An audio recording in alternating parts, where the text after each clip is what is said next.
আসসালামু আলাইকুম। ইতির রান্নাঘরের গল্পে আপনাকে সবাই স্বাগতম। আশা করি সবাই ভালো আছেন। আলহামদুলিল্লাহ আমিও ভালো আছি। দেশ ও দেশের বাইরে থেকে যারাই আমার ভিডিওটা দেখতেছেন সবাইরে অসংখ্য ধন্যবাদ। আশা করি আমার ভিডিওটা আপনাকে সবার ভালো লাগবে।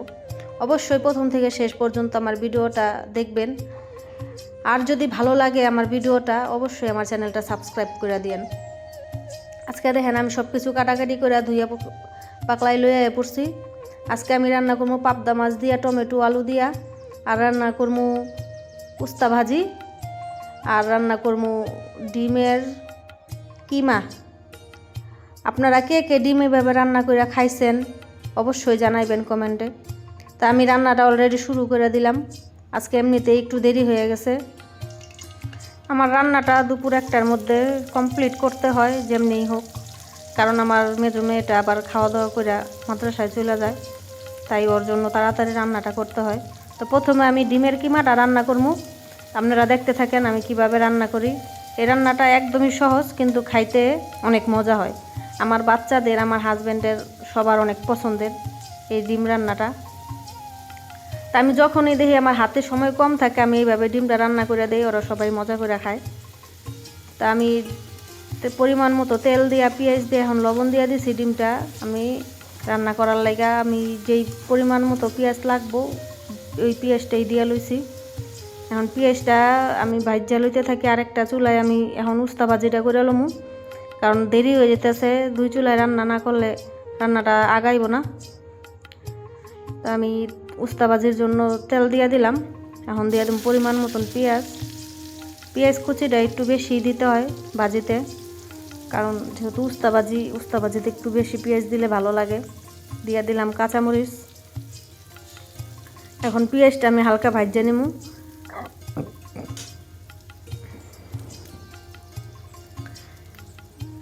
দিয়ে দিলাম সামান্য একটু লবণ, কারণ আমি উস্তা আর আলু একসাথে ভাপ দিয়ে নিছি। আপনারা আগেও দেখছেন আমার ভিডিওতে আমি উস্তা ভাজি দেখাইছি। আমি উস্তাটা ভাপ দিয়ে নিই। আমি অফ ক্যামেরায় ভাপ দিয়ে নিছি তাড়াহুড়ার কারণে। এই যে দেখেন উস্তাটা ভাপ দিয়ে নিলে কালারটা কত সুন্দর হয়, আর এক ফোঁটাও তিতা লাগে না। যারা জীবনে উস্তা খায় না তারাও খাইব, তারাও মজা করে খাইব এই উস্তা ভাজিটা, এমনভাবে যদি আপনারা করেন। তো আমি আজকে সাদা উস্তা ভাজি করতেছি। আরেকটা চুলায় আমি পেঁয়াজটাও ওদিকে আমার ভাজা হয়ে যেতেছে, এদিকে এই উস্তা ভাজিটাও হইতেছে।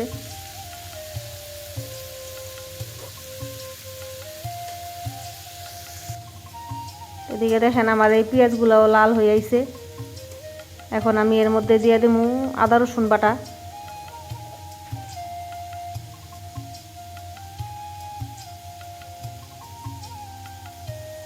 দিয়ে দিলাম পরিমাণ মতন আদা রসুন বাটাটা এখন আমি একটু তেলে ভালো করে ভাজে নেব, যাতে আদা রসুনের কাঁচা গন্ধটা না থাকে।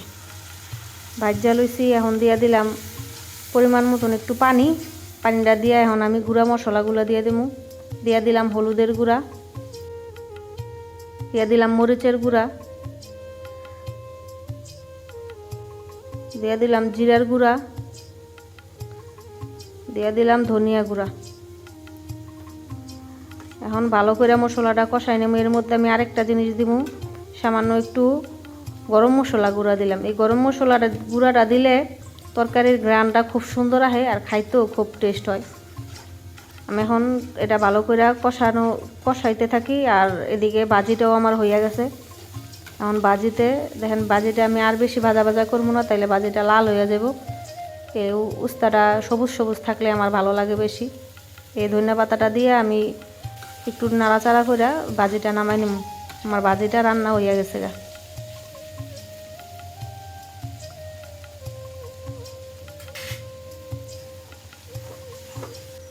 দিকে আমার মশলাও কষানো হয়ে গেছে ডিমের কিমাটা রান্না করার লেগা। আমি আরেকটা বাটিতে ডিমগুলো সব ভাঙ্গা নিচ্ছি। দেখেন এভাবে ভাঙ্গা নিলে কি হয়, ভিতরে যদি কোনো এর মধ্যে যদি কোনো নষ্ট ডিম থাকে তাইলে মনে করেন ভাঙ্গা নিলে একটা একটা করে ওই ডিমটা নষ্ট হয় না, নয়তো তরকারিটা পুরাই নষ্ট হয়ে যায়।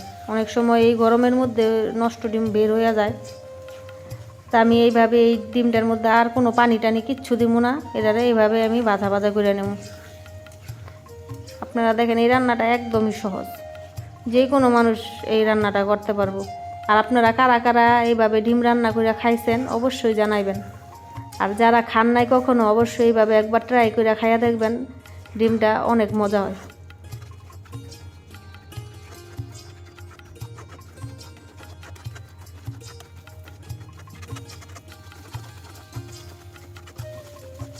আমার পরিবারের সবাই একটু ডিমটা বেশি পছন্দ করে, তাই আমি ডিমের চেষ্টা করি এক একবার এক এক রকম করে রান্না করে দিতে।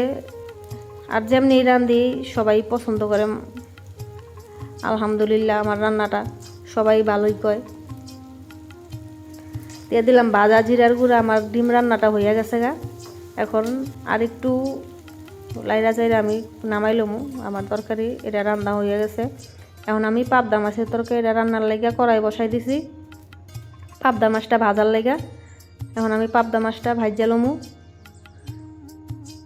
দিয়ে দিলাম পরিমাণ মতন তেলটা দিয়ে কড়াইটা ভালো করে গরম করে নেবো। তেলটা আমার গরম হয়ে গেছে। আমার এই মাছটা ভাজতে লইলে আমার অনেক ডর লাগে, কারণ আমি অনেকবার হাত পুড়ছি পাবদা মাছ ভাজার সময়। পাবদা মাছ, বোয়াল মাছ, এইসব মাছ ভাজার সময় এত ফুটে, আমি অনেক দূরের থেকে মাছগুলো দিছি। আর খুব সাবধানে আমি মাছটা ভাজি। পাঙ্কাশ মাছ এগুলো ভাজার সময় অনেক ফুটে তেল, কারণ আঁশ ছাড়া যে মাছটি থাকে, যেই মাছের আঁশটা থাকে না, ওই মাছে ইমন বেশি ফুটে। এই যে দেখেন আপনাগুলো কথা কইতে কইতে আমার মাছটা ভাজা হয়ে গেছে গা। এখন আমি মাছটা উঠাই লইতাছি। এই মাছ ভাজার তেলটা দিয়ে আমি তরকারিটা রান্না করে এলাম। এখন আমি আরেকটা পাতিলে এই মাছ ভাজার তেলটা দিয়ে দিব। আমি অনেক তাড়াহুড়া করতেছিলাম, কারণ প্রায় 12:30 বাজে গেছিলো। আমার রান্নাটা দেরি হয়ে যেতেছিল। মেয়েও আবার চলে আসবো, ওরে খাওয়াইতে হইব। আমি পাবদা মাছের তরকারির লেগা এই যে পাতিল দিয়া তেল দিয়া পেঁয়াজ দিয়ে দিলাম। পেঁয়াজটা আমি বেশি ভাজবো না, হালকা ভাজে নেব। এখন দিয়ে দেব পরিমাণ মতন লবণটা দিলে পেঁয়াজটা তাড়াতাড়ি নরম হয়ে যাব। এখন আমি পেঁয়াজটা হালকা ভাজে নেব।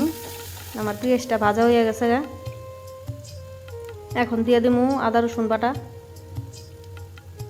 আদা রসুনটা একটু ভাজে নেব। ভাজা মানে আমি সব তরকারি যেমনি রান্ধি অমনি, কোনো নতুন কোনো কিছু না। এই যে আদা রসুনটা ভালো করে ভাজা দিয়ে দেবো পানিটা দিয়ে এর মধ্যে গুঁড়া মশলাগুলো দিয়ে দেবো। হলুদের গুঁড়া, মরিচের গুঁড়া আর ধনিয়া গুঁড়া দিয়ে ভালো করে কষাই নেবো তরকারি এইটা মশলাটা। আমার তো কথা কইতে গেলে অনেক আটকা যায়, কারণ আমি তো সবসময় কথা কই না। এখন যেহেতু নতুন শুরু করছি, আশা করি কথা কইতে কইতে আমার ঠিক হয়ে যাবো গা। কথা আর এমন হইব না, আটকা যাইব না। আসলে বয়সটা দেওয়ার সময় আমার একটু ডরও লাগে, কেমন না কেমন হইতাছে, আর ভুললা যাই আমি। আমার এই সমস্যাটা বেশি। আমি দিয়ে দিলাম মশলাটা ভালো করে কষাইয়া, আমি আলুটা দিয়ে এখন ভালো করে কষাই নিতেছি। ভালো করে কষাই নিয়ে আমি এখন দিয়ে দিব টমেটো। আমার টমেটোটা ছিল ফ্রোজেন করা, ফ্রোজেন টমেটো দেখে একটু গালা গালা ছিল। এখন আমি এটা ভালো করে কষাই নেব একটু ঢাইকা।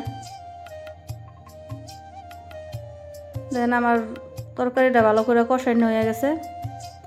আমি আলুটা ভালো করে কষাই নিলাম, প্রায় 50% আমি কষানোর ভিতরে সিদ্ধ করে লেছি আলুটা।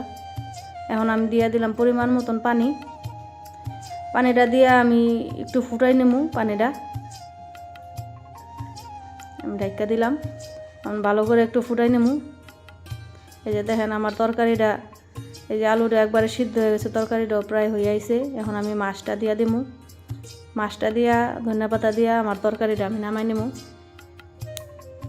তা আজকের ভিডিওটা আমি আর বেশি বড় করবো না। জানি না আপনাদের কাছে আমার ভিডিওগুলো কেমন লাগে। যদি ভালো লাগে অবশ্যই আমার ভিডিওগুলো একটু শেয়ার করে দিয়েন, আর লাইক কমেন্ট করতে ভুললেন না। লাইক কমেন্ট করে দিয়েন, আমার চ্যানেলটা সাবস্ক্রাইব করে দিয়েন। আমি আমার দিক থেকে সর্বোচ্চ চেষ্টা করি আপনাকে মনের মতন ভিডিও দেওয়ার লেগা। জানি না আপনাকে কতটুকু ভালো লাগে। যদি আমার ভিডিও দেখা সামান্য একটু ভালো লেগে থাকে, আমার চ্যানেলটা দয়া করে সাবস্ক্রাইব করে দিয়েন। আর আপনাকে বন্ধুবান্ধব আত্মীয় স্বজন সবার কাছে আমার ভিডিওটা শেয়ার করে দিন। তো আজকের মতো ভিডিওটা আমি এইখানেই শেষ করতেছি। সবাই ভালো থাকবেন, আমার জন্য দোয়া করবেন। আল্লাহ হাফেজ।